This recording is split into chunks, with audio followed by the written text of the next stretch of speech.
And now I'll have Val come up and give the financial services report.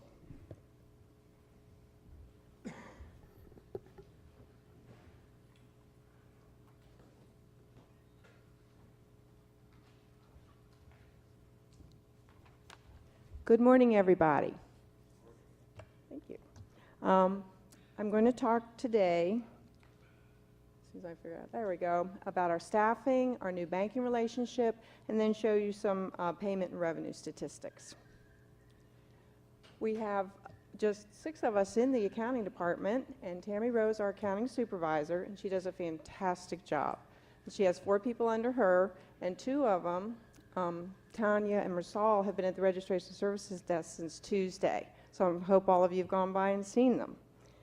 And they, the 4 of those are, they help with the billing, the collecting, payments, RSAs, and the help desk. So when you call the help desk, you're generally going to get one of those 4 people.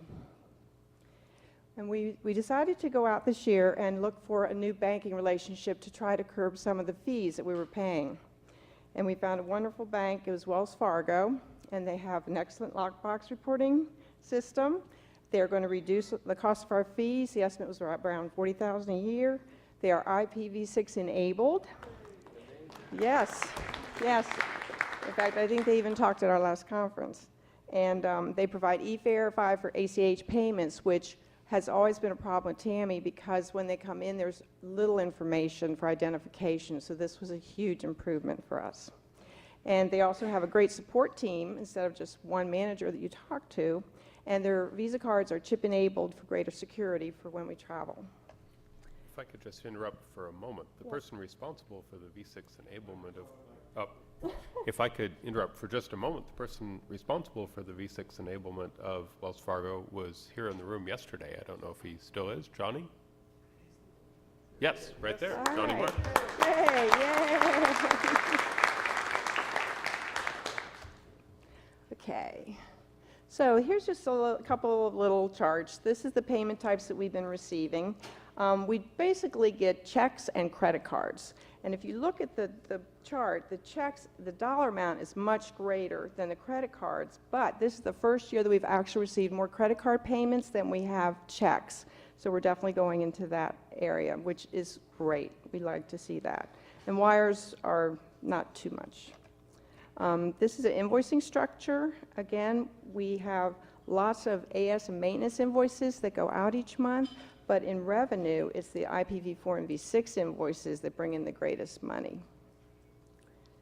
And registration revenue, this is showing that it's pretty much staying fairly steady for the 4 revenue groups that I'm showing here.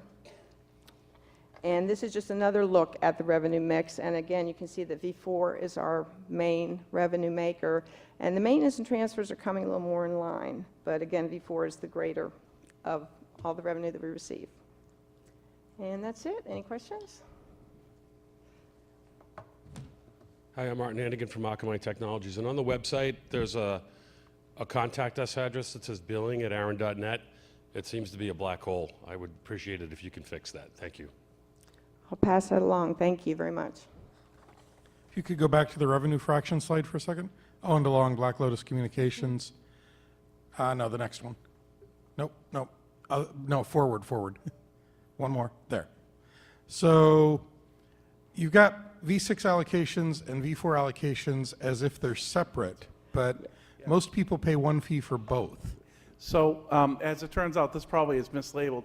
You're paying for a category, and if your category is set because you have V4 and V6, it shows up as V4 here. If you're V6 only, and that's how your category is determined, then it shows up as the V4 purple here. Yeah, I would suggest that makes this graph pretty misleading, Right. and that it would be nice to put everybody who has V6 in the V6 category. For the moment now, well, here's my question. You just said something that sounds simple, putting the V6 revenue in the V6 category. For someone who has a service plan, which includes both V4 and V6, how do you want us to allocate between them? Yeah, Paul here also. I'd just like to say, let's not mix up registration statistics, which is another department, and the accounting, please. I understand. If I can clarify, You're currently taking everybody who's got both and putting them in the V4 category. I'm suggesting you take everybody who's got both and put them in the V6 category, because that gives us a better perspective on the percentage of ARIN's revenue that is likely to go away as V4 fades.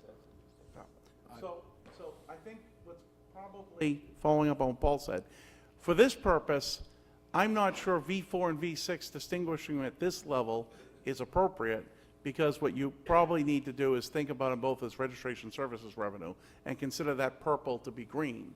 The analysis you want is long-term under each of the fee schedules. If V4 returns come in, what does the revenue for registration services look like? You can't tell it on a graph either way. That actually has to be modeled. I've done the modeling. So I'll talk about that when we talk about fee structure. Okay.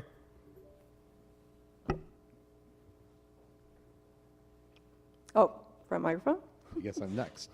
Rob Seastrom, ARIN AC, Time Warner Cable, and a very small, as in would be extra small, but for our V6 allocation, which makes us small and doubles our fee, and which is a discussion for later. Where do we show up there? Are we do we get split pro rata? You're showing up in the V4. Okay, The only thank you. people who are showing up in the V6 is people who have a V6 allocation. V6 only? And no V4. Okay, thank you.